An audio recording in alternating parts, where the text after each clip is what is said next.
अच्छा जी। हमने कौन सॉल्व किया था? बास्केटबॉल। बास्केटबॉल में क्या मसला था जी?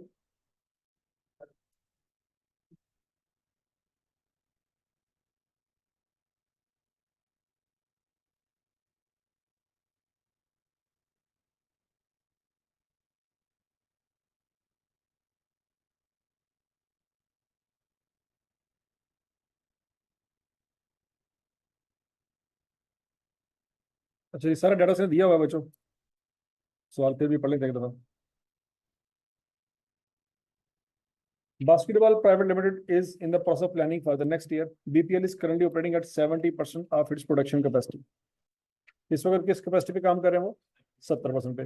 The management wants to achieve an increase of 36 million in profit after tax of the latest year. Target क्या है उनका? 36 मिलियन। लेकिन ये बिफोर टैक्स है कि आफ्टर टैक्स है? आफ्टर टैक्स है। आपको कौन सा चाहिए? टैक्स रेट क्या है? 25%। तो मुझे प्रॉफिट बिफोर टैक्स निकाल के दे सकते हैं?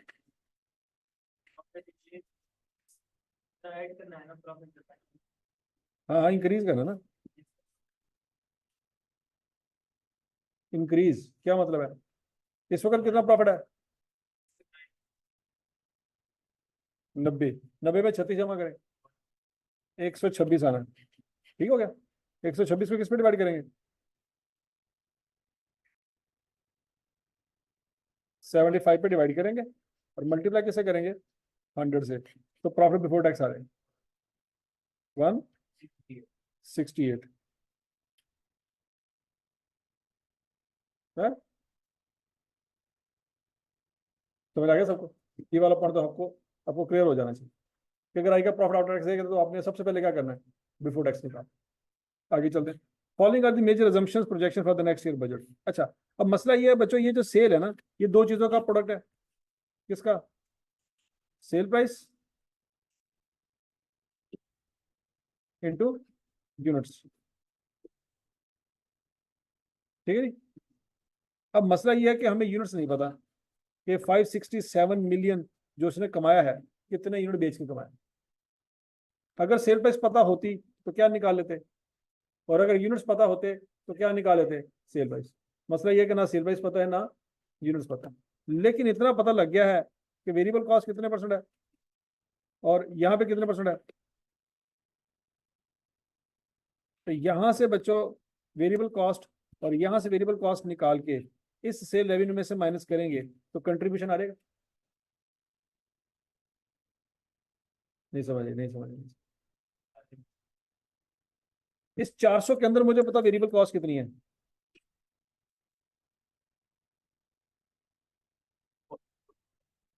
240 ऐसी है।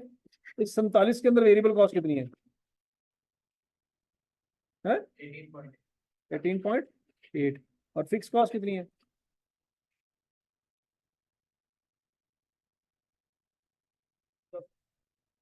हाँ कितनी है? 28.2। और ऊपर वाले में 160। क्या ये बात सबको समझ आई? मतलब कॉस्ट ऑफ सेल के अंदर भी फिक्स कॉस्ट का पोर्शन मिल गया, ऑपरेटिंग एक्सपेंस के अंदर भी फिक्स कॉस्ट का पोर्शन। इन दोनों को इकट्ठा करेंगे तो टोटल फिक्स कॉस्ट कंपनी की निकल आएगी। नहीं समझ? नहीं समझ? तो क्लियर है? इसके अलावा तो कोई खर्चा है ही नहीं। एक ये खर्चा और एक ये खर्चा, बाकी तो कोई खर्चा नहीं। अच्छा जी, और यहाँ तक की बात समझ लगी। Following are the major assumption projection for the next year's budget. Number 1, selling price of all products will be increased by 8%. Sale price में क्या करना है? 8% का इजाफा करना है। However, to avoid any adverse impact of price increase, सीधी सी बात है, जब प्राइस बढ़ाओगे तो लोग कम आएंगे। गाड़ियों की कीमतें बढ़ गई हैं तो गाड़ियों की सेल क्या हो गई है? कम हो गई। कीमतें बढ़ाएंगे तो ये होना ही होना। 10% discount would be offered to the large customers who purchase about 30% of the total sale. तो कहते हैं 10% हम डिस्काउंट दे देंगे उन लोगों को जो बहुत बड़ा बड़ा हमें ऑर्डर देते हैं। लेकिन वो लोग टोटल सेल का है कितने परसेंट? तो कितने लोगों को डिस्काउंट देंगे, कितने लोगों को नहीं देंगे? 30% से ज्यादा वाले।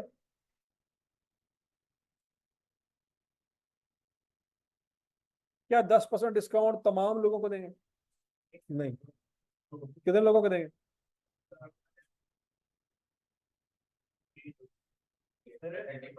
जो सेल्स का 30% से ज्यादा ज्यादा किधर लिखा है? तो ज्यादा कितों कटिया तू? तो ज्यादा दस ना कितों कटिया? ज्यादा तो ना सही, मतलब 30%। ज्यादा कितों कटिया? अपने को धक्के नाल ही, मतलब जेरी गल एग्जामिनर ने नहीं की, धक्के नाल पा लेंगे हो। उसने कहा अबव 30%, इतना अबव नजर आ रहा है ना? एक लाख।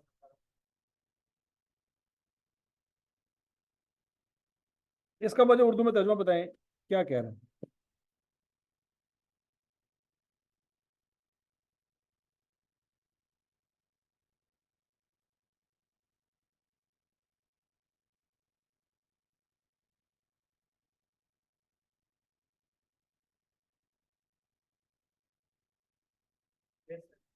क्या?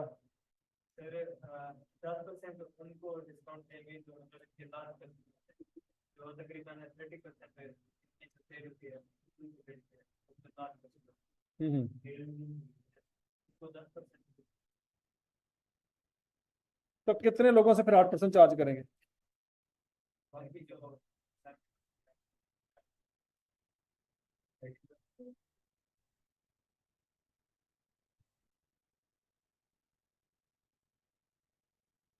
जो आई कैप ਦਾ ਪਾਸ ਪੇਪਰ ਹੈ ਤੇ ਇਹੋ ਜਿਹੀ ਤੁਹਾਨੂੰ ਆਣਾ, ਇਹ नहीं ना पल्ले ਪਿਆ तो जरा ਤੁਹਾਨੂੰ आना, वो तो कभी भी नहीं पै सकता। क्यों? क्योंकि ये सवाल आया था 2018 में, अब 6 साल गुजर गए, 6 सालों में एग्जामिनर बहुत उत्ते चला गया। अब 2018 वाला एग्जामिनर थोड़े को नहीं पढ़ा जा रहा। जिन बच्चों की चीखें निकली इस दफा, उन्होंने ये सवाल जरूर किया होगा कि नहीं किया होगा, और फिर भी चीखें निकली हैं। इस लेवल के सवाल तो वो करके गए होंगे, आज मैंने प्रैक्टिस की जिस तरह फिर भी चीखें निकली हैं। क्या सोच, तो तेनों सीधी अंग्रेजी समझ नहीं आ रही, तेनों अबव नजर आ रहा है, अबव है। अच्छा, additionally the distributor commission would be increase from 2% to 3% of net selling price. इस वक्त कितना कमीशन दे रहे हैं? आवाज नहीं आई। वो 2% कमीशन इसके अंदर होगा। सोचो जरा, कॉस्ट ऑफ सेल में तो कमीशन नहीं ना हो सकता। इस वक्त एग्जिस्टिंग कमीशन जो है वो इस ऑपरेटिंग एक्सपेंस के अंदर होगा। वो कहता है 2% से बढ़ा के क्या कर दें, 3%। ये बंदा खुद लोगों को कन्विंस करेगा।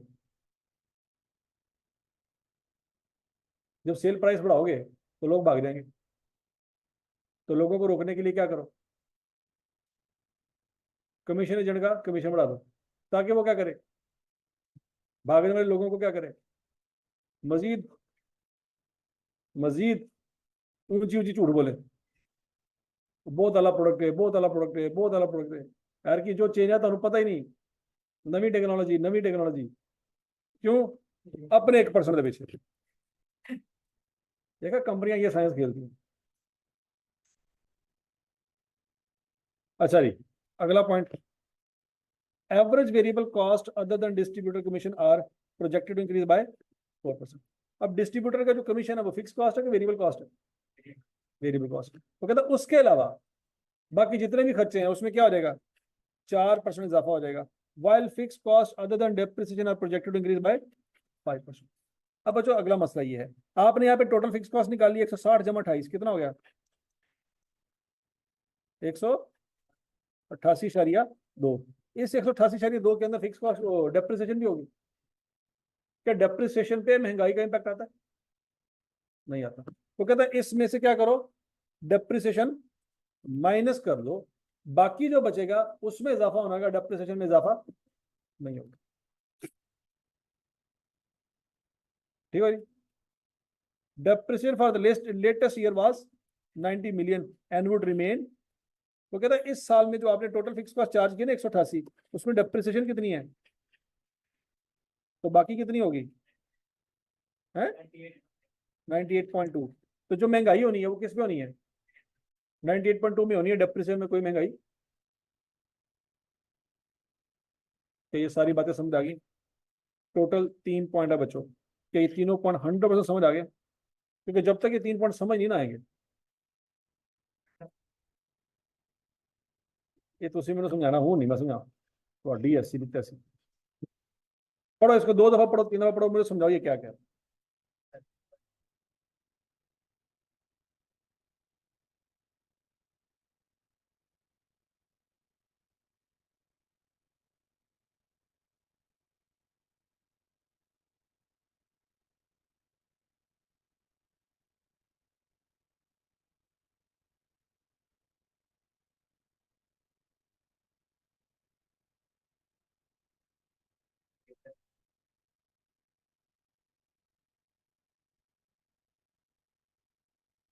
करो करो करो, शाबाश, इसको उर्दू में तर्जमा करो, जितना दिमाग लग सकता है उतना लगा दो, क्योंकि पेपर में मसला ही है, लाइन समझ आएगी तो सवाल होना है।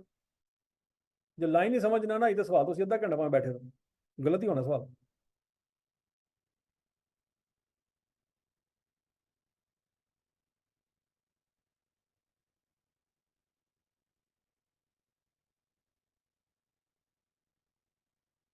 हाँ जी, क्या क्या चीज समझ आई है?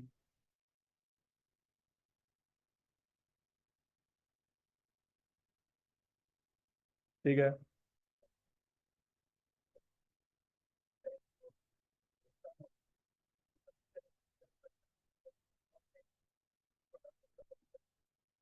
बाकी 70% को क्या?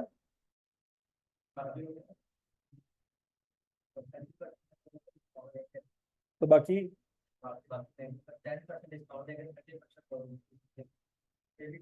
तो बाकी मार के कस्टमर चलाते थे। 30% कस्टमर को डिस्काउंट देंगे, बाकी 90%, 90% कितना आया?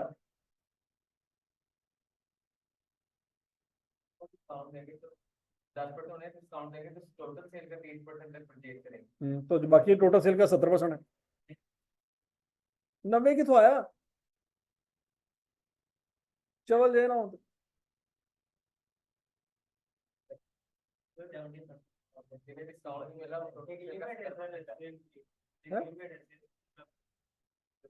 सेल की लिमिट ये है जी, 567 मिलियन। एरा दसो की करना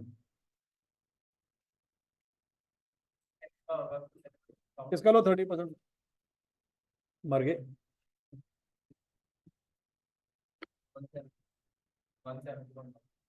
170.1, ये 30% है, और बाकी के 396.9। हाँ जी, अब बताएं क्या कह रहे हैं? आपका डिस्काउंट होना वो 10% होने मिलना जो 30% वालों को 10% उनको डिस्काउंट मिलेगा जो 170 से ज्यादा। ये 8% तक ही करना पहले याद रखो। ये सेल प्राइस अब इन दोनों में इंक्रीज होना है या किसी एक में होना है? दोनों में दोनों में होना। पहले 8% का इजाफा रिकॉर्ड करेंगे, फिर उसके बाद जो 10% 10% की कमी रिकॉर्ड करेंगे। नहीं समझ रहे? यहाँ पे 8% का इजाफा रिकॉर्ड करेंगे, लेकिन कोई 10% की कमी रिकॉर्ड क्यों नहीं करेंगे? डिस्काउंट नहीं देगा। क्योंकि इन लोगों को डिस्काउंट है। अच्छा, ये सेल की बात हुई है माजी की, यहाँ पे बात हो रही है फ्यूचर की। है ना, एक दूसरी को यार फिक्र किधर गई हैं? ये मैंने एग्जांपल देने के लिए आपके सामने फिगर लिखी है। इनमें से किसी का 30 से 70 नहीं करना। क्यों बोला? क्योंकि ये सेल तो माजी की है। फ्यूचर में आपको प्रॉफिट ज्यादा चाहिए कि उतना ही चाहिए जितना आप कमा रहे हैं? प्रॉफिट है तो सेल रेवेन्यू फिर 567 थोड़ी होगा। प्रॉफिट ज्यादा चाहिए तो सेल रेवेन्यू ज्यादा होगा। सेल रेवेन्यू 567 नहीं होगा, ये तो माजी का रेवेन्यू है।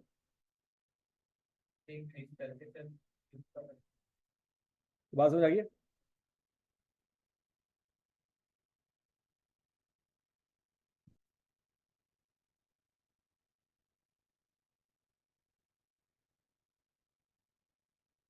अब बच्चों सबसे पहले निकालना क्या है?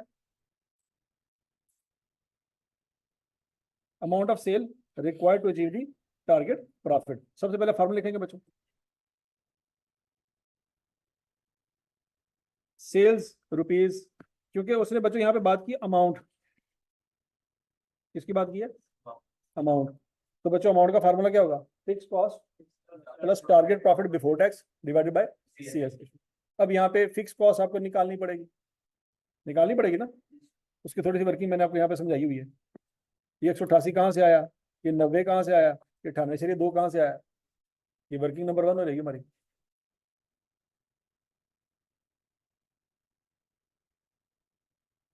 ये 188 समझ आया कहाँ से आया, 90 क्यों माइनस किया,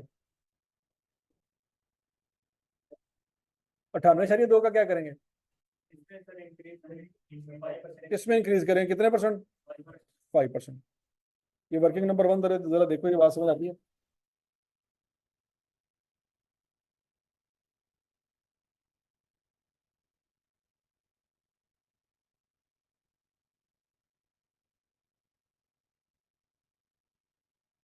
अब अगले साल के लिए फिक्स कॉस्ट फिर क्या हो जाएगी, 193.11।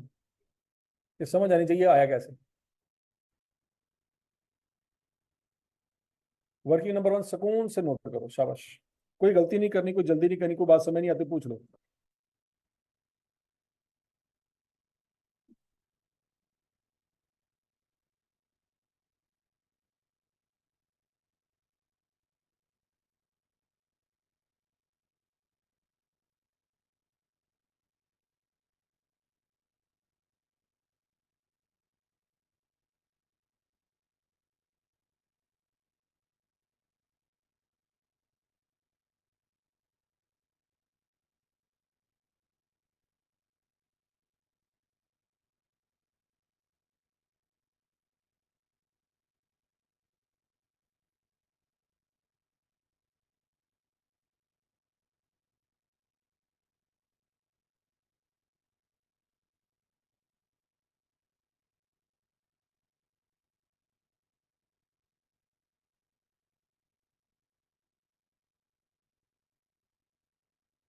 हाँ भाई, होगी वर्किंग नंबर 1। और 191 193.1 में सबको समझ आ गया।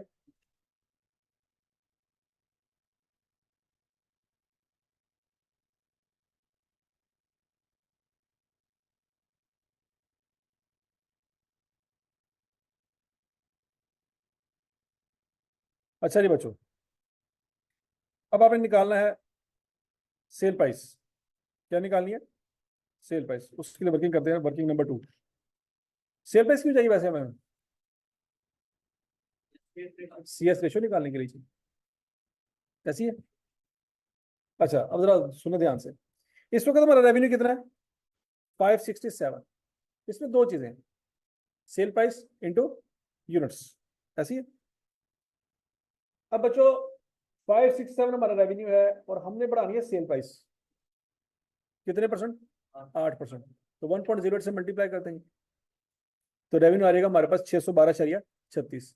अब इसमें ये चीज बाय डिफॉल्ट अज्यूम्ड है कि यूनिट्स में ना कमी हुई है ना ज्यादा हुई है, क्योंकि हमने कहा था कि जब सेल प्राइस में इजाफा होगा तो लोग भाग जाएंगे, तो जब भाग जाएंगे तो उनको रोकने का तरीका क्या है, कमीशन दे दो और डिस्काउंट दे दो।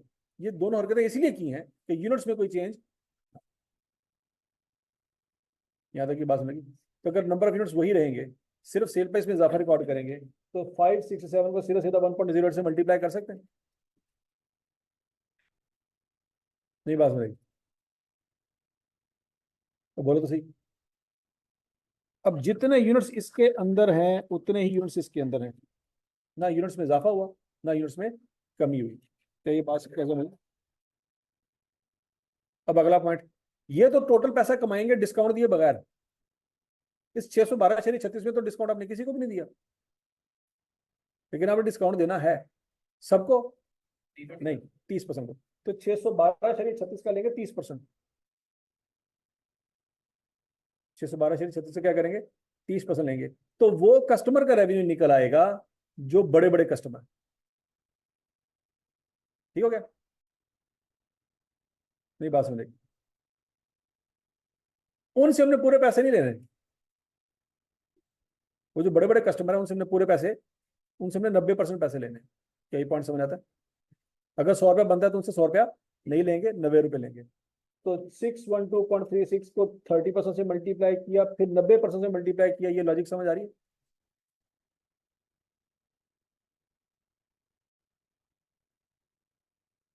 नहीं समझे? नहीं समझ?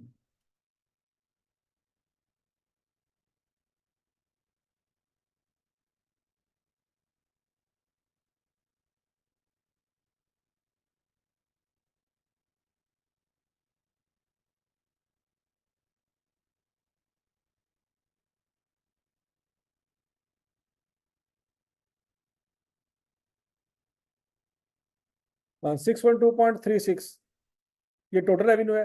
बाकी 70% लोगों से कितने लेने हैं? पूरे पूरे, ऐसे ही ना?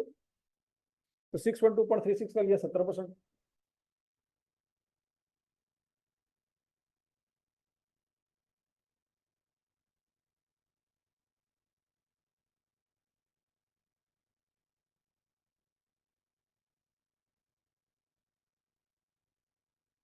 तो जमा कर ले बच्चों, क्या से आ जाएगा? 594 मिलियन। ये आपके रिवाइज्ड सेल रेवेन्यू होगा।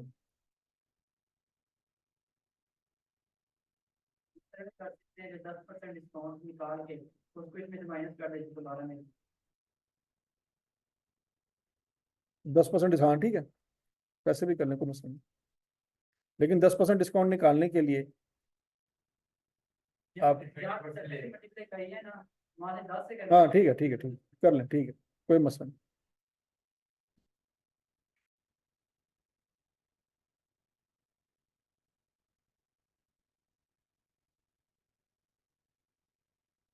तो समझ आ गई सबको?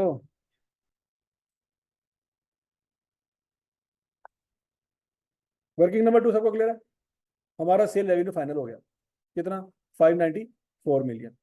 अब तीसरी वर्किंग कौन सी करनी है? वेरिएबल कॉस्ट की। अब बच्चों फिक्स कॉस्ट आपने यहाँ पे निकाल दी थी, ऐसी है, लेकिन वेरिएबल कॉस्ट भी तो आपने निकाली थी। कॉस्ट ऑफ सेल के अंदर वेरिएबल कॉस्ट कितनी है? 240। ऑपरेटिंग एक्सपेंस के अंदर वेरिएबल कॉस्ट कितनी है? 18.8। लेकिन इस 18.8 के अंदर 2% कमीशन भी है, जिसको चेंज करना है। ये 2% किसका लेना है? समझ आ रही है? अब जरा ध्यान से, कॉस्ट ऑफ सेल में से जो वेरिएबल कॉस्ट का पोर्शन निकला बच्चों, वो 240 है। ऑपरेटिंग एक्सपेंस में से जो वेरिएबल कॉस्ट का पोर्शन निकला वो कितना है? 18.8। अब इसमें से एग्जिस्टिंग कमीशन निकाल दो। अब एग्जिस्टिंग कमीशन कैसे निकालेंगे? एग्जिस्टिंग रेवेन्यू का लें 2%, 567 का लें 2%, क्या आता है? 11.34। ये माइनस कर दिया। अब सवाल ये माइनस क्यों किया सर बताना है है? पूरा नए सिरे से 3 ऐड करेंगे। हाँ, 2% इसलिए साइड पे किया बच्चों, क्योंकि सारी की सारी वेरिएबल कॉस्ट में सेम इजाफा नहीं होना, ऐसी है ना? कमीशन में इजाफा किसी और परसेंटेज से होना है, और बाकी वेरिएबल कॉस्ट में इजाफा किसी और परसेंटेज से होना है। अच्छा, तो ये 247.46 जो आपकी वेरिएबल कॉस्ट आई है, ये कौन सी कॉस्ट आई है? विदाउट कमीशन, क्योंकि कमीशन आपने साइड पे कर दिया। अब बाकी जो वेरिएबल कॉस्ट बची है उसमें उसने कहा था 4% इजाफा होगा, याद है?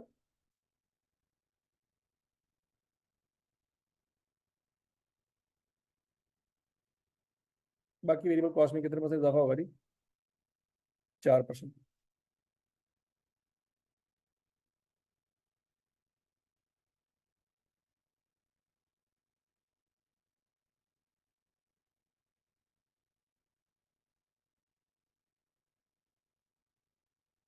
ठीक है जी? तो बच्चों आंसर क्या रहेगा? 247.46 प्लस 9.9।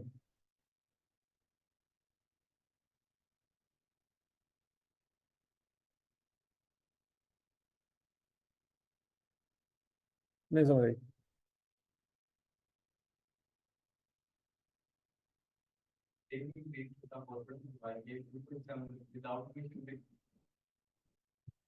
क्योंकि उसने कहा था सवाल में, जरा पढ़ो ये पॉइंट नंबर 2 पढ़ो।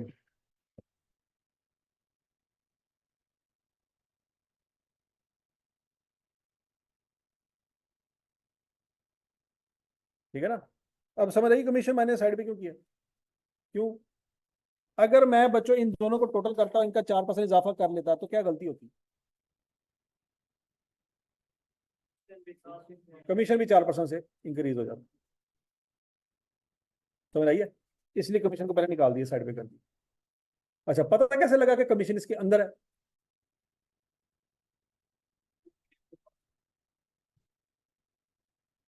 है? ये कैसे पता लगा कमीशन इसके अंदर है?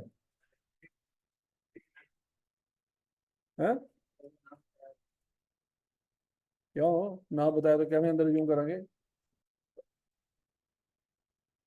है? जरा ये तो बताया ना, ये इल्हाम कैसे हुआ?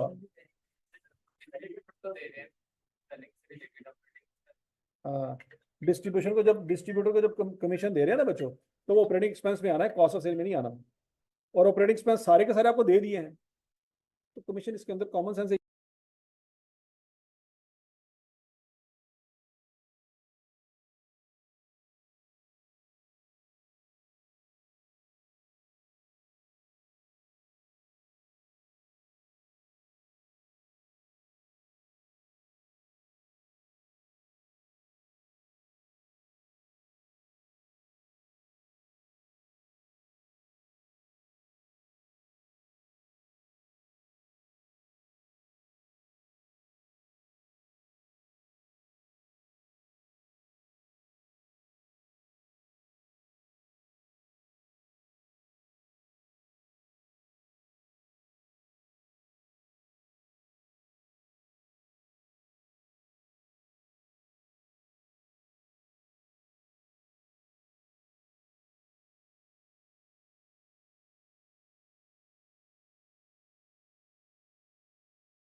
257.36 समझ आ गया?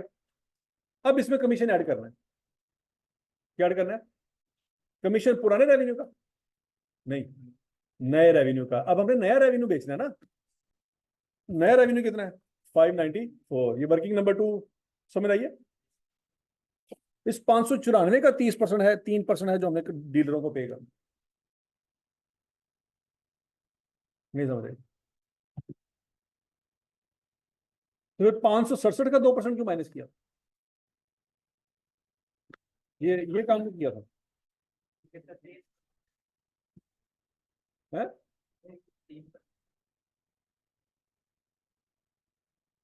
नहीं, 594 का हमने 2% क्यों नहीं लिया? 567 का 2% क्यों लिया?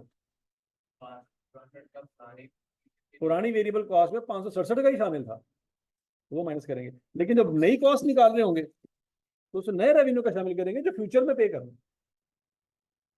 नहीं समझते? ठीक है? तो बच्चों 17.82 हमने फ्यूचर में कमीशन देना है। टोटल वेरिएबल कॉस्ट कितनी हो जाएगी? 275.18।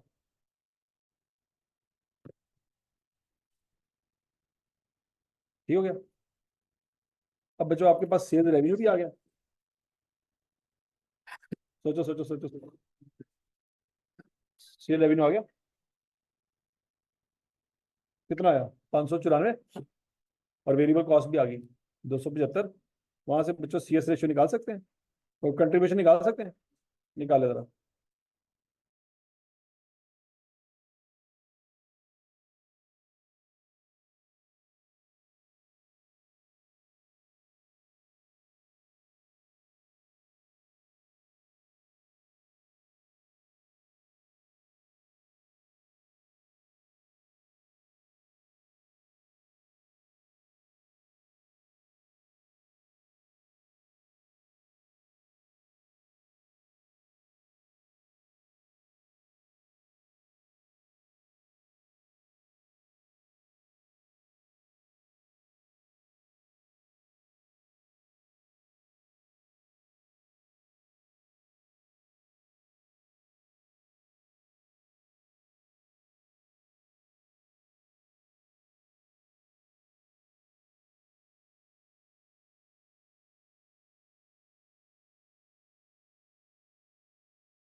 CS रेशियो बच्चों क्या आई? 53.67%। ये बात सबको समझ आ गई है? अब आपके पास सब कुछ निकला है, मेरा ख्याल है निकला है। क्या आपके पास फिक्स कॉस्ट है? कितनी है? 193.11, ये वर्किंग नंबर 1 से आई। आपके पास टारगेट प्रॉफिट है 168, ये आपने यहां पे निकाल दी। ठीक हो गया? आपके पास CS रेशो है, यस 53.67, जो कि आपने यहां से निकाल, सब कुछ आ गया आपके पास। तो समझ आई है?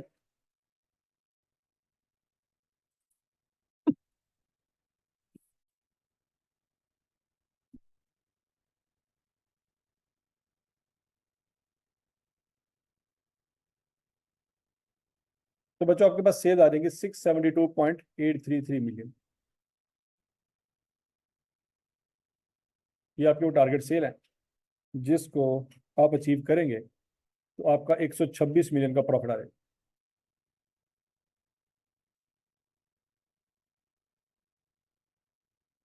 ये सवाल समझ आ गया? औखा था? कैसा औखा था? औखा नहीं था बच्चों, बस अंग्रेजी औखी। अंग्रेजी समझ आ जाती तो ये तो इसमें तो कख नहीं था।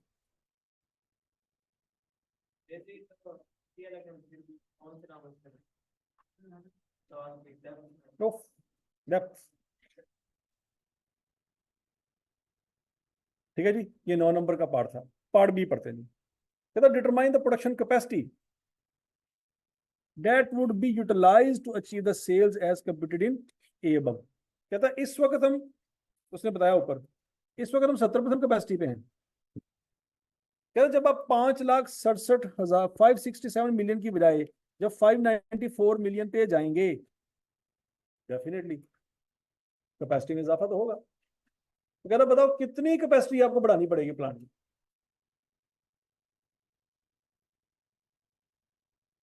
यहां तक की बात लगी। अब मसला यह है कि 567 और 594 में दो पंगे हैं। एक है सेल प्राइस का इजाफा। अब प्लांट की कैपेसिटी बढ़े, इसका सेल प्राइस से तो कोई लेना देना नहीं है, ऐसी है ना। 567 से 594 पे गए हैं, यहाँ पे दो मसले हैं। एक तो सेल प्राइस की वजह से इजाफा हुआ है और दूसरा डिस्काउंट की वजह से कमी हुई है। अब डिस्काउंट दें, उसका भी प्लांट की कैपेसिटी से कोई लेना देना नहीं है, और सेल प्राइस का इजाफा हो, उसका भी प्लांट की कैपेसिटी से कोई लेना देना नहीं। ऐसी है ना। तो 567 से 594 पे गए हैं, दो चीजें बीच में डाल के पहुंचे हैं। कौन कौन सी? सेल प्राइस का इजाफा और डिस्काउंट। अगर ये दो चीजें ना होती तो हम देख लेते कितने यूनिट इजाफा बनाने पड़ेंगे। नहीं बात समझ आ गई? क्लियर है? अब बच्चों जरा देखते हैं इसको करना कैसे। देखो जरा, वो कहता है 567 आपकी कैपेसिटी है इस वक्त, मतलब 567 का मिलियन का आपने प्रॉफिट कमाया और सॉरी रेवेन्यू कमाया। कितने परसेंट कैपेसिटी पे? 100% पे। अगर ये प्लांट फुल कैपेसिटी पे चलता तो कितना रेवेन्यू कमाते? निकालो निकालो निकालो, शाबाश। 810। क्या ये बात सबको समझ आई है? नहीं समझ आई, नहीं समझ। मैंने समझा। मैं तो सिर्फ वो सेटिंग टाइम से उसके देख भी कर रहा था जितना कमीशन गाइस देखो रेवेन्यू दो चीजों का प्रोडक्ट है। क्या? सेल प्राइस इंटू, और यूनिट्स कहीं ना कहीं बने होंगे, तो कहाँ बने होंगे? ऑपरेटिंग एक्सपेंस तो बाद में आने।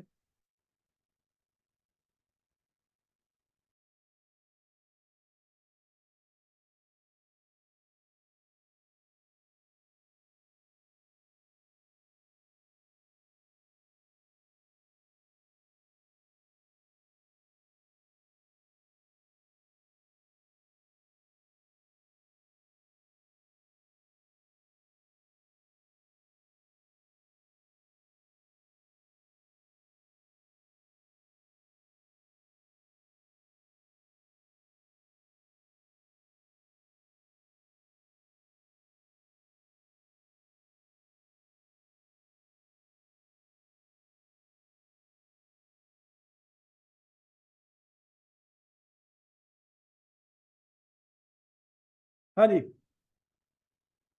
तो समझ आ गई ना। तो बात इसकी हो रही है, प्लांट की कैपेसिटी में जब इजाफा होगा तो किस में बेसिकली इजाफा होगा, नंबर ऑफ यूनिट प्रोड्यूस में इजाफा होगा। इसके इजाफे की वजह से प्लांट का कोई लेना देना, ऑपरेटिंग एक्सपेंस जो मर्जी हो, तो प्लांट को उससे क्या लेना देना। जब प्लांट की कैपेसिटी की बात हो रही है तो नंबर ऑफ यूनिट्स प्रोड्यूस की बात हो रही है। स्यापा यह है कि उसने हमें यूनिट बताया ही नहीं, यूनिट कितने बनाए, नहीं बात समझ। यूनिट बताए होते तो हम आराम से निकाल लेते हैं, उसने यूनिट बताई नहीं, उसने हमसे रेवेन्यू की लैंग्वेज में बात की।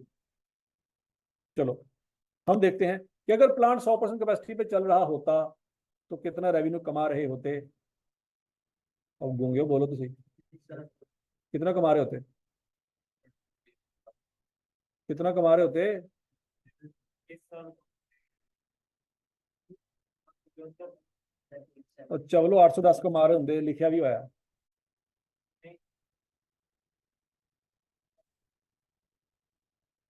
हाँ वाले चिंता ही हाँ? नहीं मानता। अच्छा, अब ये 810 भी दो चीजों का प्रोडक्ट है, कौन सा, सेल प्राइस इंटू यूनिट्स। लेकिन यहां पे सेल प्राइस और यहां पे जो सेल प्राइस है ये दोनों सेम होंगी। सोचो सोचो सोचो सोचो, क्योंकि ना इसकी सेल प्राइस को हमने छेड़ा ना इसकी सेल प्राइस को हमने छेड़ा। फर्ज करो यहाँ पे सेल प्राइस अगर 10 रुपए थी तो यहाँ पे भी सेल प्राइस 10 रुपए ही है। बात लगी है। यहाँ पे आपके यूनिट्स 56.7 मिलियन थे तो यहाँ पे आपके यूनिट्स 81 मिलियन है। सोच लो सोच लो सोच, सेल प्राइस को नहीं छेड़ा ऐसी है। तो असल इजाफा यूनिट्स में हुआ है, असल इजाफा यूनिट्स पर। ठीक हो गया। लेकिन ये तो बात करें 100% कैपेसिटी की, 100% कैपेसिटी पे तो हम पहुंचे नहीं। क्या हमारा रेवेन्यू 810 मिलियन है, नहीं, हमारा रेवेन्यू क्या है 594 मिलियन। 810 तक तो पहुंचे ही नहीं। अगर 810 पे पहुंचे होते हम कहते हैं जी 100% कैपेसिटी अचीव कर ली हमने। 810 पे तो पहुंचे नहीं, हम कहाँ पहुंचे हैं 594 पे। अच्छा, अब जरा सोच समझ के जवाब देना।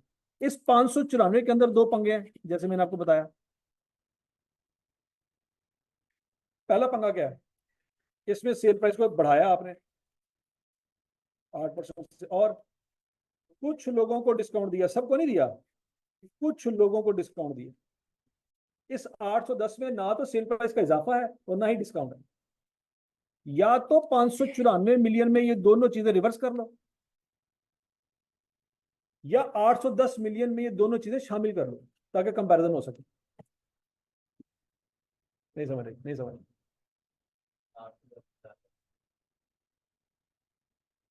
देखो 594 में 8% सेल प्राइस का इजाफा हुआ है ना, तो वही इजाफा हम 810 में कर लेते हैं। नहीं बात समझा रही। एक मैट्रिक वाले बच्चे का एक एफएससी प्री मेडिकल वाले बच्चे से कोई कंपैरिजन बनता नहीं है। अगर कंपैरिजन करना ही है तो प्री मेडिकल वाले बच्चे का मैट्रिक का सर्टिफिकेट उठाओ और इस मैट्रिक के बच्चे का मैट्रिक का सर्टिफिकेट दिखाओ, फिर देखो कौन इंटेलिजेंट। लॉजिक समझ आ रही कि नहीं आ रही। कि मेडिकल वाला बच्चा है तो मैट्रिक वाले बच्चे आपस में मुकाबला करा दे, तो मुकाबला बनता है नहीं बनता। अगर देखना हो कि इन दोनों में से कौन सा बच्चा ज़हीन है तो क्या करेंगे, दोनों का सेम क्लास का सर्टिफिकेट उठा के कंपेयर कर, पता चल जाएगा कौन ज़हीन है कौन नहीं, तभी कंपैरिजन होता है ना। तो 810 का 594 से कोई कंपैरिजन नहीं बनता। क्यों, 594 में दो पंगे हैं, कौन कौन सा, सेल प्राइस वाला पंगा और डिस्काउंट वाला पंगा। 810 में भी ये दो पंगे शामिल कर लेते हैं। पहले वाला कौन सा है, मैट्रिक वाले बच्चे को पहले एफएससी करवा लेते हैं, ऐसी है ना, बजाय इसका एफएससी वाले को मैट्रिक में लेके आए, उसमें ये पंगे डाल लेते हैं। पहला पंगा मैंने डाल दिया कौन सा, सेल प्राइस का इजाफा। अब सोच समझ के जवाब देना, क्या तमाम लोगों को 8% आपने इजाफे चार्ज किया है, तो तमाम रेवेन्यू का 8% इजाफा रिकॉर्ड करें। समझ आई बात। अगला पॉइंट, अब आपका जो रिवाइज रेवेन्यू सेल प्राइस की वजह से आया वो क्या आया, 874.8 में। समझ आई बात। अगला पॉइंट, अब 874.8 मिलियन आपने कमाना कोई नहीं है, इसका मतलब ये आपने किसी को डिस्काउंट दिया ही कोई नहीं। अब आपने डिस्काउंट इनकॉर्पोरेट कर 874.8 मिलियन में से 30% लोगों को हम 90% चार्ज करेंगे, याद है कुछ कुछ, और बाकी 70% लोगों से हम 100% चार्ज करेंगे।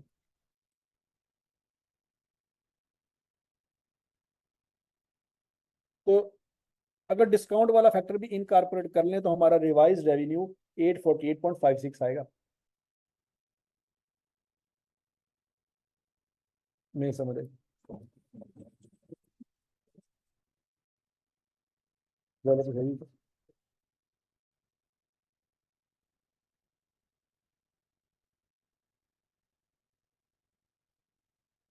समझ आई कि नहीं आई?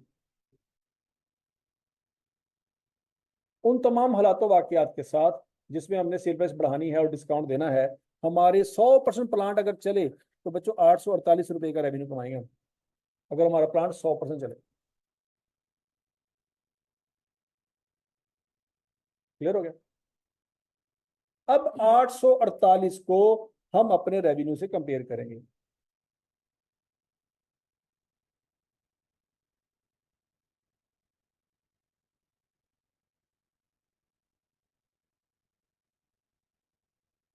ये बात लगी है? हमारा अगले साल का टारगेट रेवेन्यू क्या है? 672.833।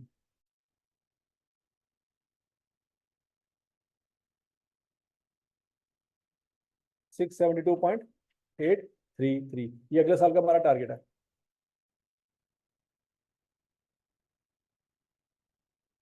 ये टारगेट निकाला ना हमने? तो बोलो तो सही।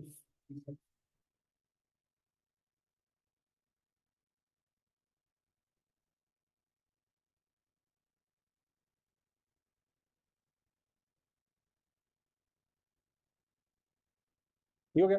ये 594 बच्चों ने क्यों नहीं लिया?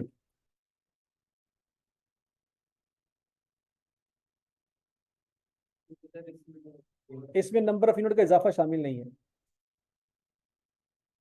कि 594 में नंबर ऑफ यूनिट का इजाफा शामिल है नहीं है। देखो जरा, ये 594 कैसे निकला था?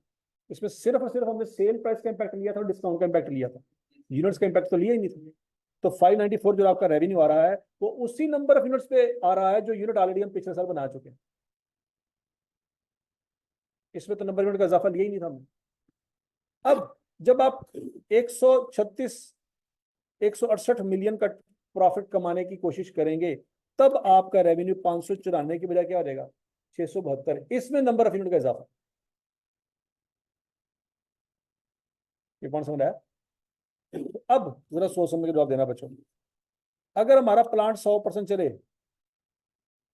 हमारा प्लांट 100% चले तो 848 मिलियन का रेवेन्यू होना था, लेकिन हम कितना कमाना चाहते हैं?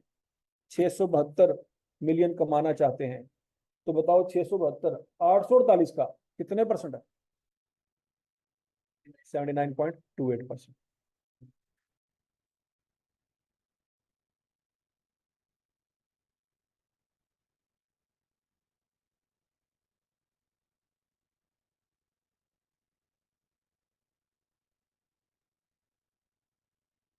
नहीं समझ आई? नहीं समझ आई? कितना बच्चों कैपेसिटी में इजाफा हुआ? हाँ जी, 9.28% इजाफा हुआ। लेकिन पॉइंट ये, क्या उसने इजाफा मांगा?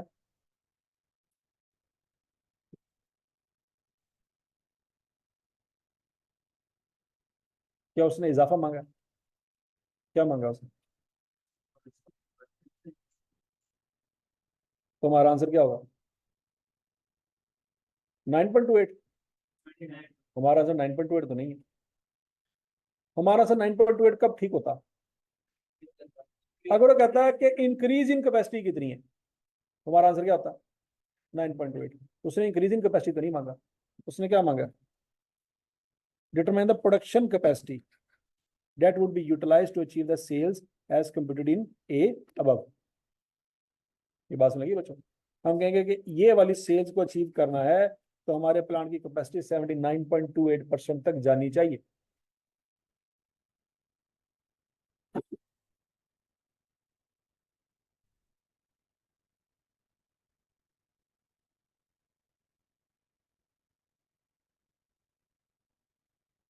अच्छा बच्चों, आपको ये समझाने के एग्जांपल भी यहाँ पे लिखी हुई है, देखो जरा।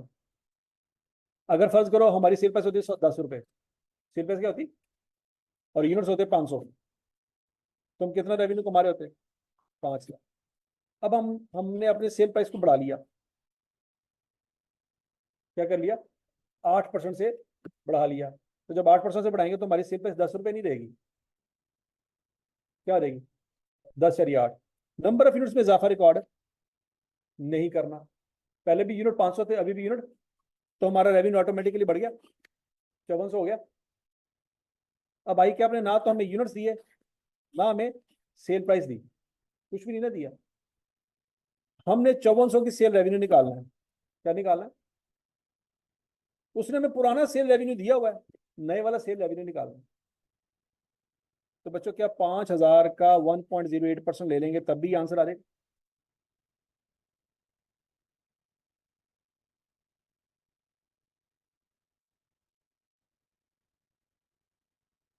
नहीं समझ रहे।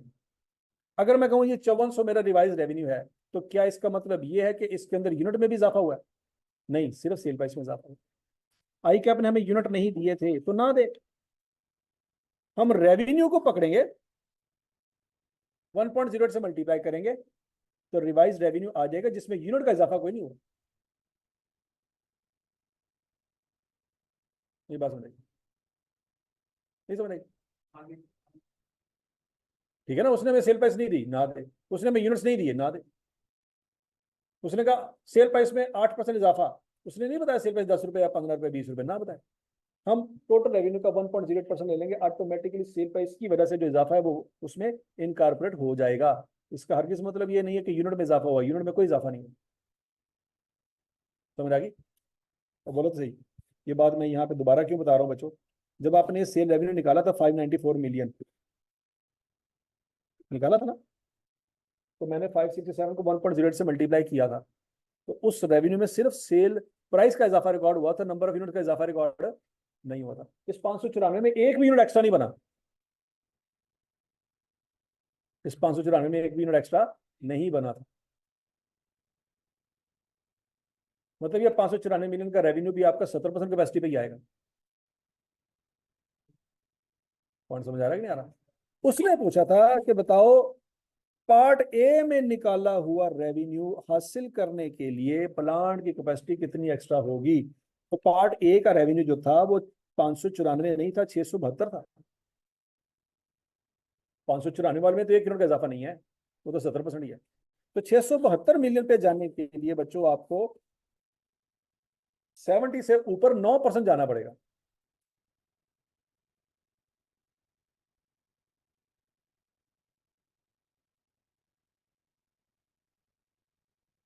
समझ आ गया? अब बोलो तो सही। अब बच्चों एग्जांपल क्लियर होगी सबको? क्या नाम था जी इसका? Basketball private limited. मजे का सवाल था ना?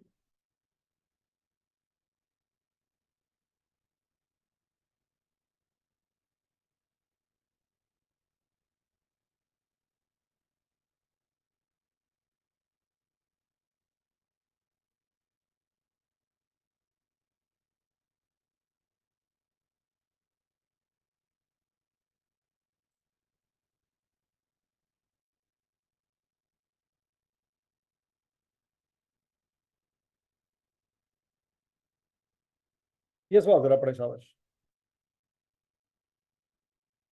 और जो है मेरा अगला चाहिए ना, फिर पेट्रोल पंप के बाहर होता है, एक स्टोर है, ठीक है, जो 100% सेल करते हैं ना, ते उनके जो 40% से 15% रिटेल प्राइस से मिलता है कमीशन, 60% रहेगा 20%। कोई समझ नहीं। ये तेनों आलू क्या? हाँ हाँ वो तो शुरू करके पूछो आज, तेनों एक दिन भी कर रहे थे पूरा एक बजे की क्या नाम शुरू कर। दूसरे शुरू कर उधर सारे ये कितना शुरू तो करना है, समझ आ गई सवाल जो आया है पूछा कि दस या छह दिन का इधर नहीं हम लोग हैं उनमें 10% जो कंट्रीब्यूशन मार्जिन है और 15% जो आइटम बन के ट्रेड प्राइस रहती है उस लाइन की ये भी समझ आ गई है। तो आइटम यहाँ पे बेटा वो एक बार कितनी आइटम पर अभी कौन सा हो यहाँ पे हमारी जगह पड़ी है कि जा बस किया हां हां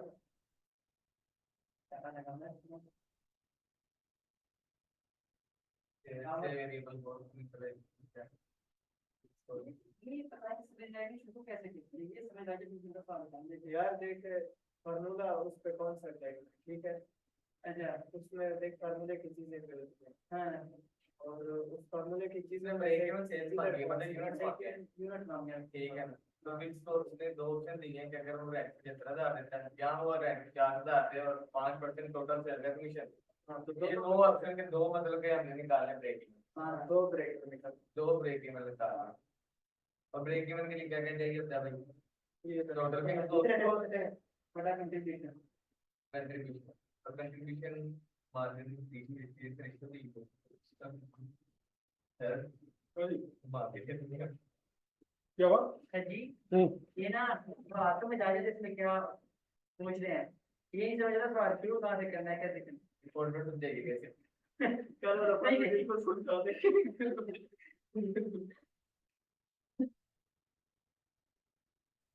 देखो, सबसे पहले आपने याद रखना है क्या मांगा क्या आपसे, क्या मांगा? तो सबसे पहले फार्मूला लिखना है।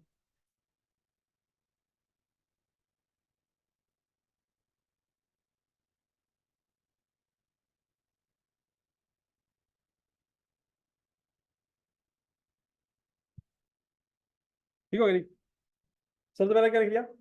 फार्मूला। फार्मूला क्या है? Break even sale. लेकिन ब्रेक इवन सेल दो दफा निकालनी है, ऑप्शन 1 में और ऑप्शन 2।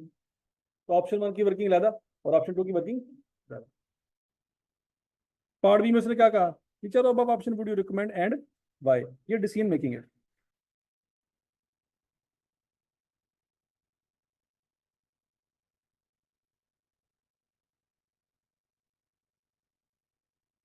ठीक हो गया? ये बात समझ आ गई सबको?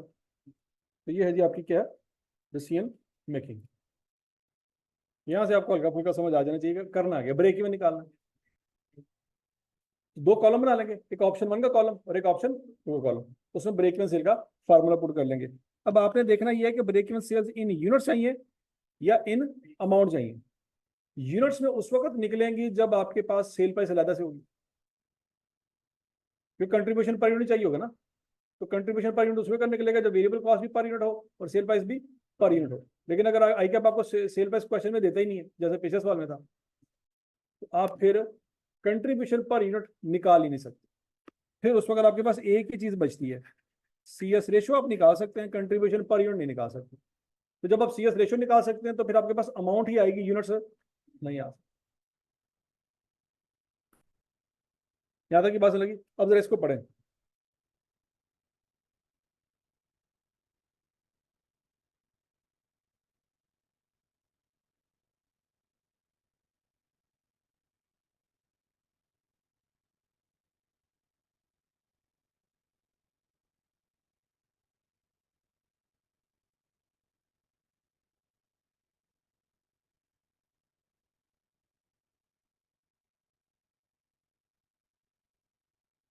पढ़े जरा, शाबाश।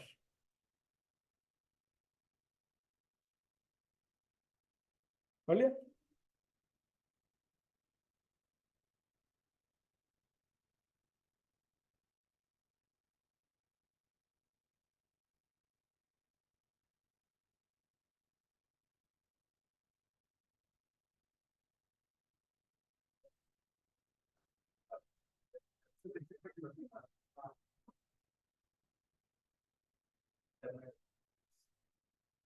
बात है करना है।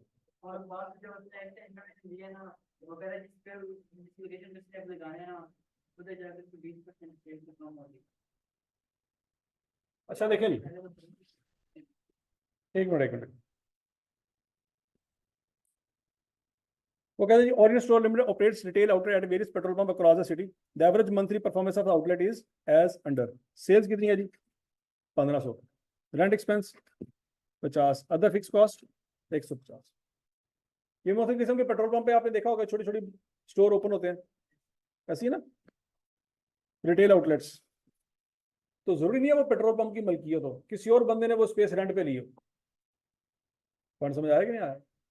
अच्छा, ये बंदा है जी, ये साल की 1.5 मिलियन की सेल कमाता है, रेंट कितना पे करता है? 50,000। ये पेट्रोल पंप के मालिकान को महीने का पे करता हो। तेरा सत्यानाश स्पेलिंग आने तुम साल मेरे कीड़ा कर दे तेरा सत्यानाश।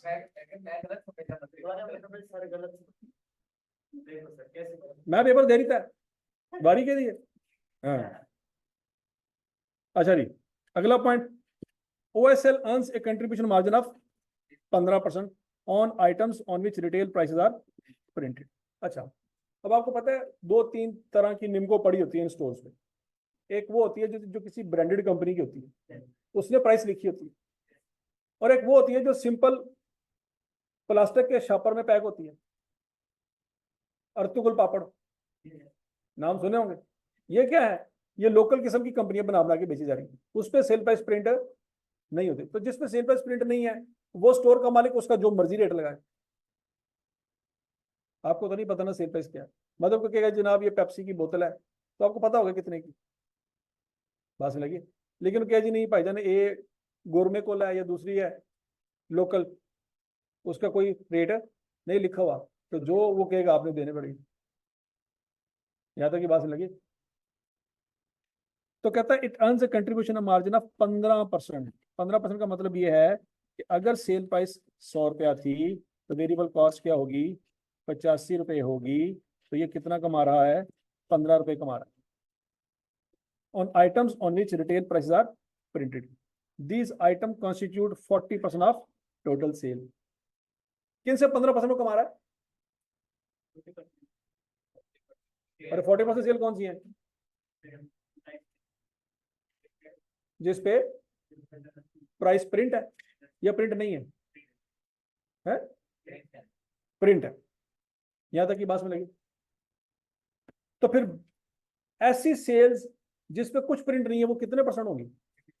वो 60% होगी। क्या ये बात समझ आ रही है? सादा अल्फाज में ये 15 लाख रुपए जो उसने कमाया है, ये 2 तरह की चीजों से कमाया है। कौन कौन सी? 40% रेवेन्यू उसने कमाया है कौन सी सेल से? प्रिंटेड सेल से। और 60% रेवेन्यू उसने कमाया है, तो 15 लाख के 2 टोटे कर सकते हैं, 6 लाख। और लॉजिकली पॉइंट समझ आ गया? ये उसका करंट स्टेटस है। अगला point, all other items are sold at a contribution margin of 25।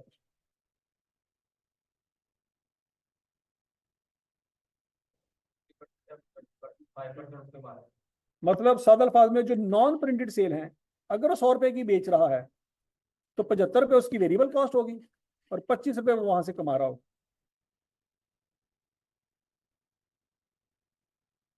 यहां तक की बात समझ लगी? अगला पॉइंट,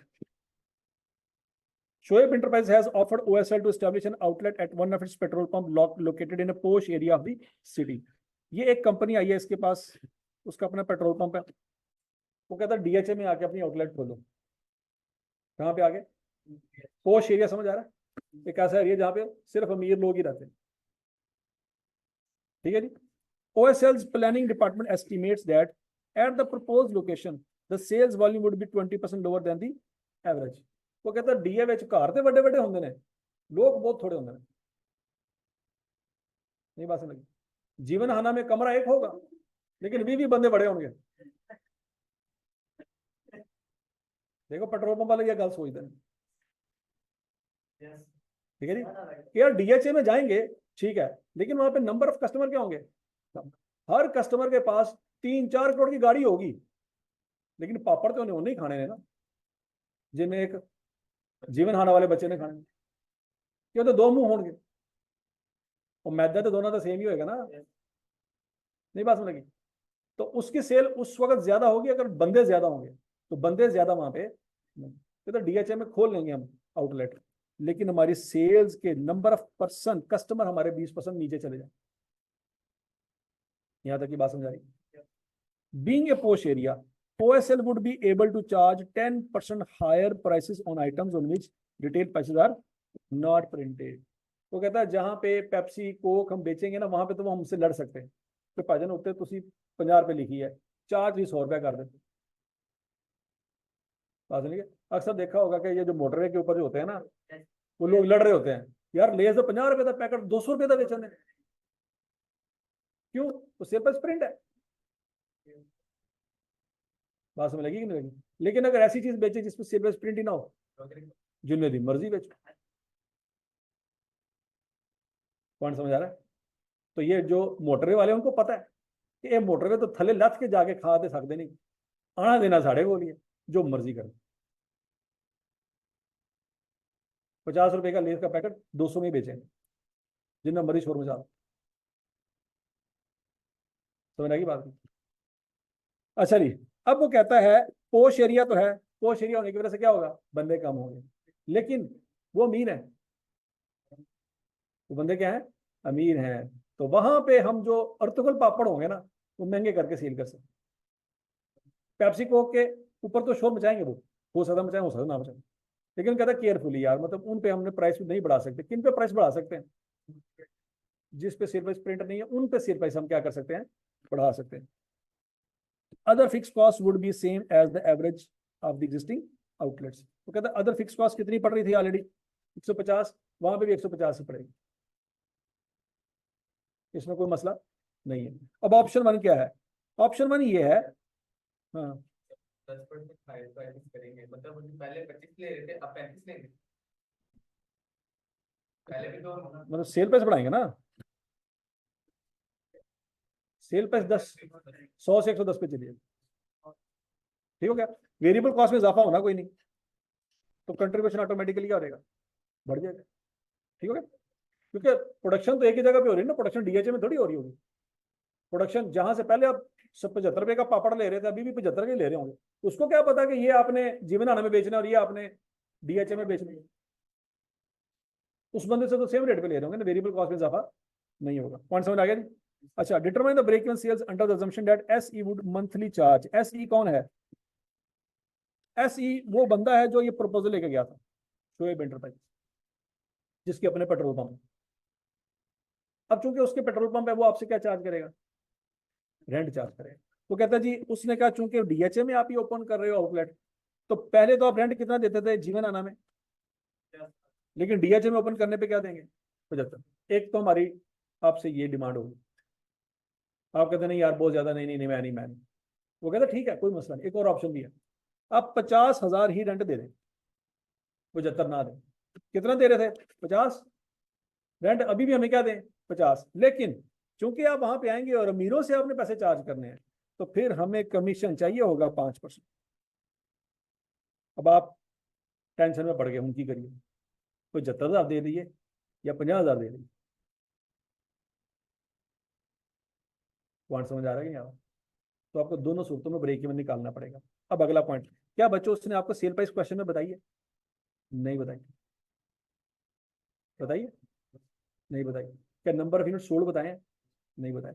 तो break even quantity in units निकाल ही नहीं सकते। अब हमें क्या निकालना पड़ेगा, इन रुपीज ही निकाल सकते, क्योंकि सीएस रेशो तुम निकाल लेंगे। ये पॉइंट समझ आया बच्चों? अब जरा देखते हैं, सवाल का नाम क्या है? और ये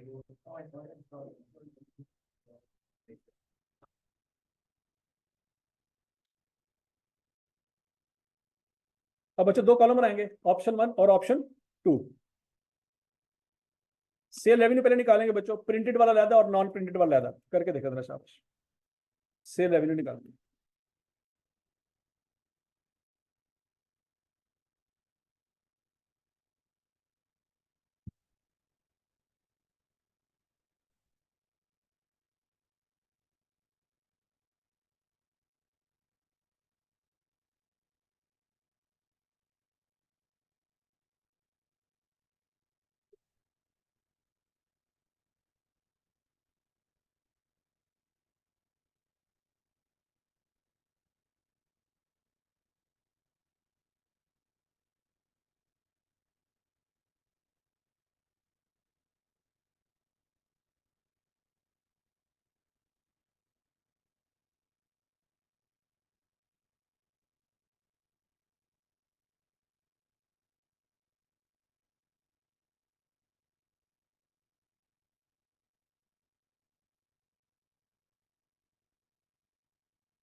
वाली सेल रेवेन्यू समझ आएगा तो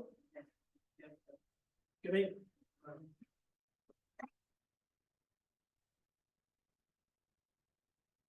टोटल रेवेन्यू कितना है? 1500। उसमें से कितने परसेंट ऐसी चीजें थी जिसपे सेल प्राइस प्रिंट नहीं थी? 60%। तो 1500 का 60% लेकर क्या आंसर आ जाएगा बच्चों? 900। 900 में से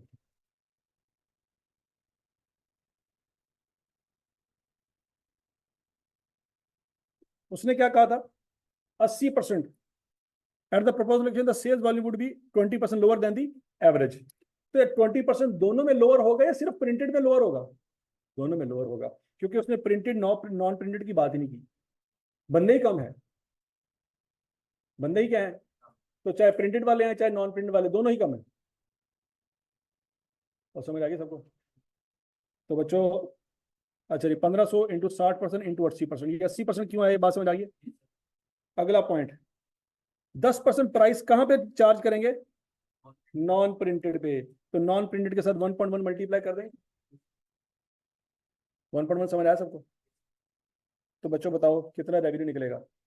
792। लॉजिकली पॉइंट समझ आ गया? अब प्रिंटेड वाली की बात करते हैं। 1500 इंटू 40% इंटू 80%, इसका कितना आंसर आ जाएगा बच्चों? 480। और ये दोनों ऑप्शन पे आप कमा रहे होंगे। ऑप्शन 1 में भी आप इतने ही कमा रहे हैं और ऑप्शन 2 में भी इतने ही कमा रहे हैं। ऑप्शन 1 और 2 में फर्क रेंट का है और किसी चीज का फर्क नहीं है। यहां तक की बात सुनेगी ना, सेल प्राइस और सेल रेवेन्यू तो दोनों जगह पे सेम होगा। सेल रेवेन्यू तक की बात सारी समझ आ गई बच्चों? अब अगला पॉइंट, वेरिएबल कॉस्ट। 1500 का लेंगे 60% और इसको लेंगे 75%। 75% से मल्टीप्लाई क्यों किया? जो नॉन प्रिंटेड है उस पर 25% कमा रहे हैं, तो इसका मतलब है 75% लगा रहे होंगे। नहीं समझ बात? ठीक है ना? 1500 पे 60% लिया, उससे क्या निकला? सेल प्राइस नॉट प्रिंटेड वाली वेरिएबल कॉस्ट 75%। ठीक हो गया? अच्छा, 80% क्यों लिया? डेफिनेटली जब कम यूनिट सेल होंगे तो परचेज भी तो कम यूनिट होंगे ना। नहीं समझ रहे? वो पहले 100 पापड़ लेते थे तो बस ही पापड़ लेंगे ना। क्लियर है? तो 540 की वेरिएबल कॉस्ट आएगी आपकी किसके ऊपर? जिन पे सेल प्राइस प्रिंट नहीं होती। और वही 540 दूसरी ऑप्शन में भी आएगी। अच्छा जी, सेल प्राइस अगर प्रिंटेड हो तो फिर 1500 इंटू 40% इंटू 85%। 1500 into 40% into 85%। क्यों? कि जिन पर सेल प्राइस प्रिंट थी उनमें 15% कमा रहे हैं, तो 85% फिर वेरिएबल कॉस्ट होगी। नहीं समझ रहे? इंटू 80% क्यों किया? बंदे ही कम है तो परचेज भी कम होगी हमारी। तो ये बच्चों आपकी वेरिएबल कॉस्ट आ गई। कौन सी? उन यूनिट्स की जिसपे सेल प्राइस प्रिंट नहीं होती। और वही सेम यहां पे आ जाएगी ऐसी। अब अगला फड्डा, अगला फड्डा है कमीशन का। क्या? कमीशन जो होगी ना बच्चों आपकी,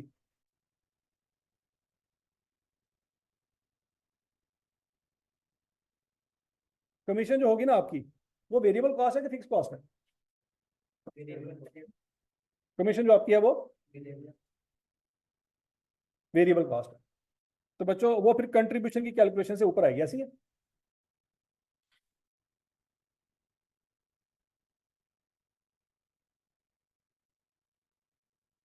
बारह सौ बहत्तर इंटू 5%।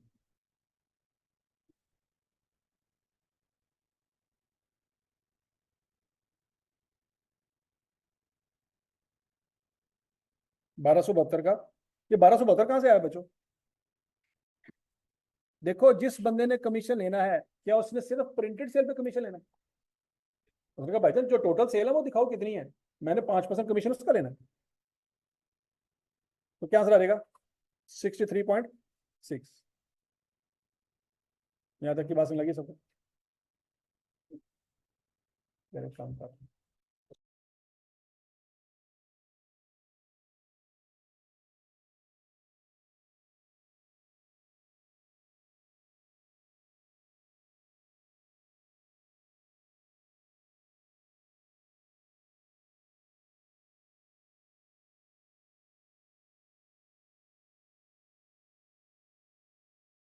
ठीक हो गया नहीं?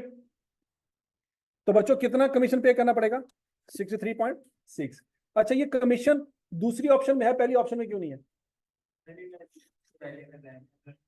पहली ऑप्शन में रेंट फिक्स है, पहली ऑप्शन में कमीशन की बात है, दूसरी ऑप्शन में कमीशन है, तो लिहाजा वो वेरिएबल कॉस्ट में आ रही है।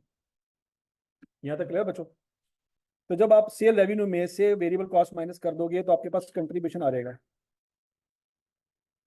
क्या आ रहेगा? कंट्रीब्यूशन आ रहेगा।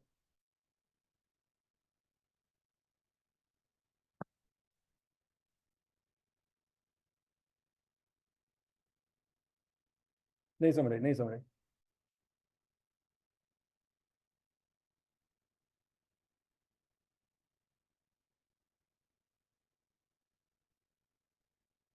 ठीक हो गया? अब बोलो तो सही।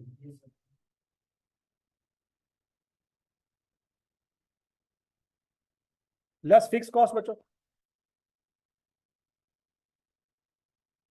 फिक्स कॉस्ट पहली ऑप्शन में फिक्स कॉस्ट कितनी है? 75। उसने कहा था रेंट भाईजान मेनू दो, कितना? 75। और बाकी की फिक्स कॉस्ट भी तो पढ़नी है ना, आपने स्टाफ रखा होगा, उसको सैलरियां देनी होंगी आपने, कोई चीज सेल हो या ना हो सैलरी तो उसको देनी पड़ेगी ना। नहीं बात समझ लगी? तो उसने कहा था कि अदर फिक्स कॉस्ट दोनों सिनेरियो में क्या है? सेम है। 150 यहाँ पे और 150 यहाँ पे। दूसरी ऑप्शन में रेंट कितना होगा?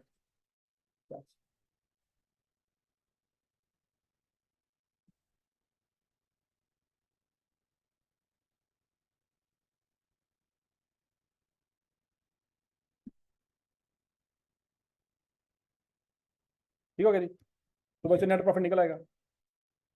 बोलो बोलो बोलो बोलो। नेट प्रॉफिट बच्चों 324 में से माइनस करेंगे तो क्या आ जाएगा? 99। और यहाँ पे 60। ऐसी है? हाँ जी, अब मुझे बताएं जरा, कौन सी ऑप्शन को एक्सेप्ट करना चाहिए?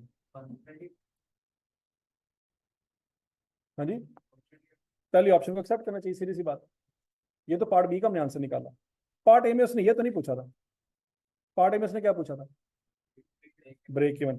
और ब्रेक इवन निकालने के लिए दिमाग में लेके आए फॉर्मेट, क्या क्या चीज चाहिए? टोटल फिक्स कॉस्ट चाहिए, और कंट्रीब्यूशन पर यूनिट नहीं निकाल सकते, लेकिन सीएस रेशियो निकाल सकते हैं। क्या बच्चों आपके पास कंट्रीब्यूशन है 324, सेल्स है 1272, तो 324 डिवाइडेड बाय 1272 करेंगे तो सीएस रेशियो आ जाएगी बच्चों।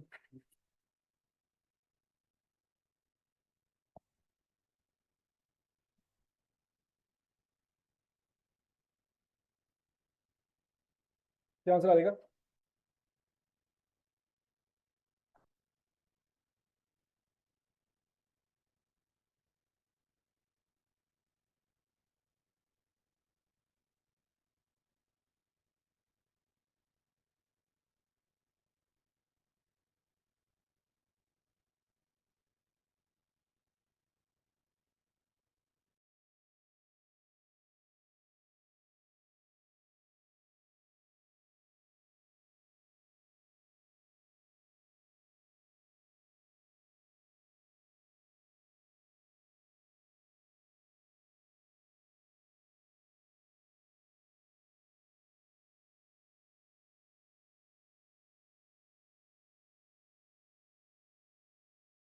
और समझ आ गया?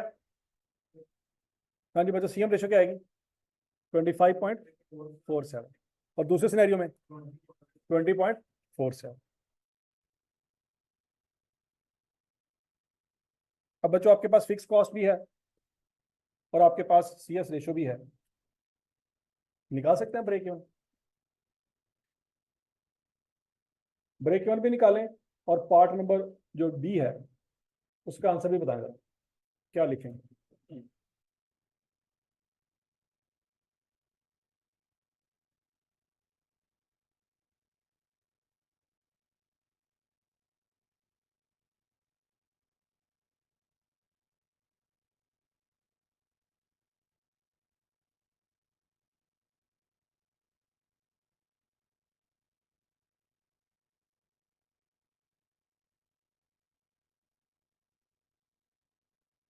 एक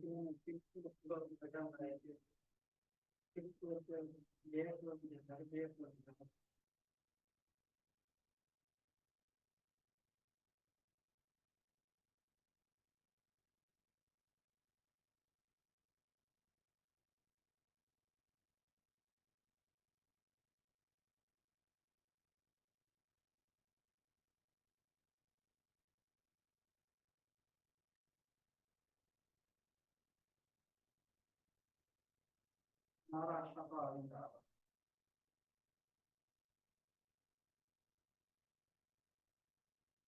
गया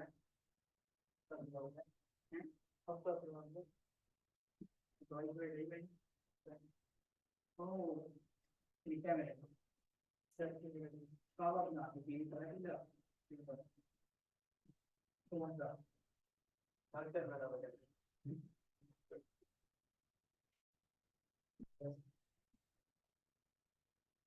हाँ जी, कहाँ से निकला है?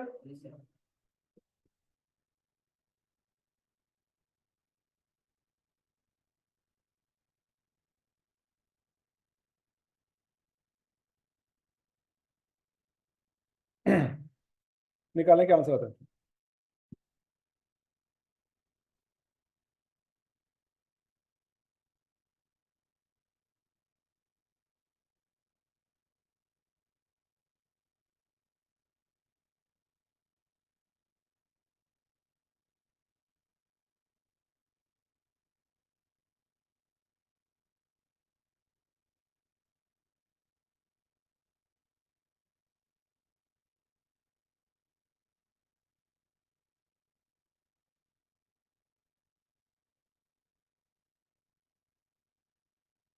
क्या आंसर आता है जी?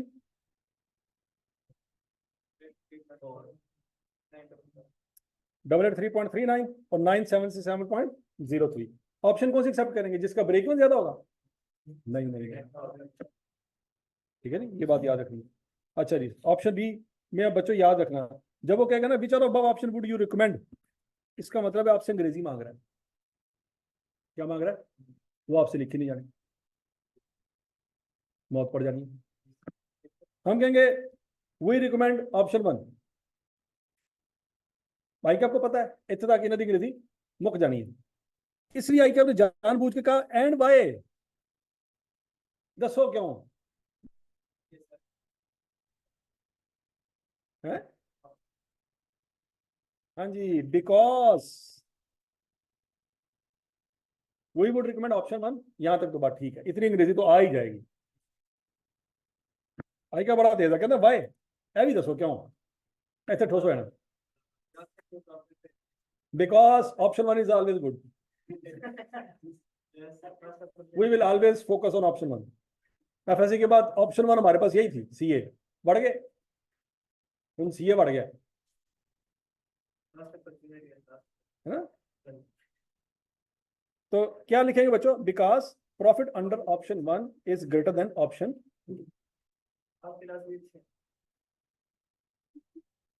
तेरे लफ्ज की नहीं, तेरे मुनारे दस ना, है? मैं भी यही बोल रहा था।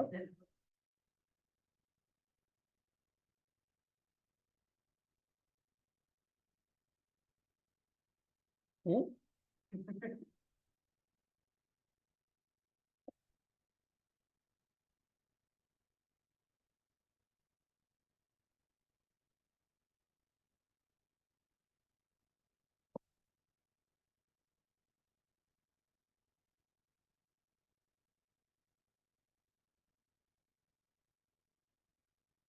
तो समझ आ गई सबको?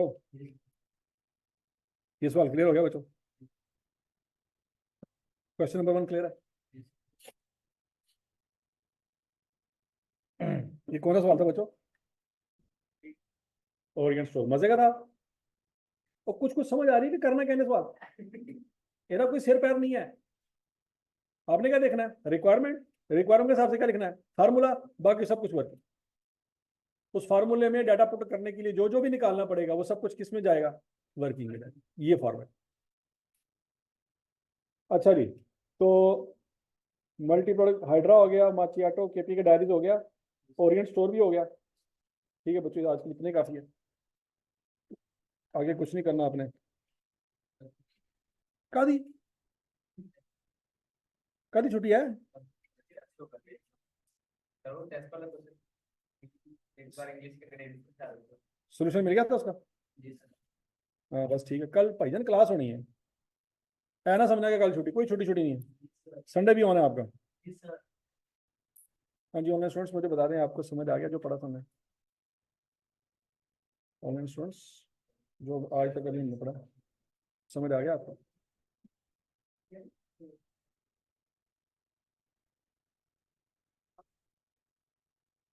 वेरी गुड, थैंक यू बच्चों, अल्लाह हाफिज।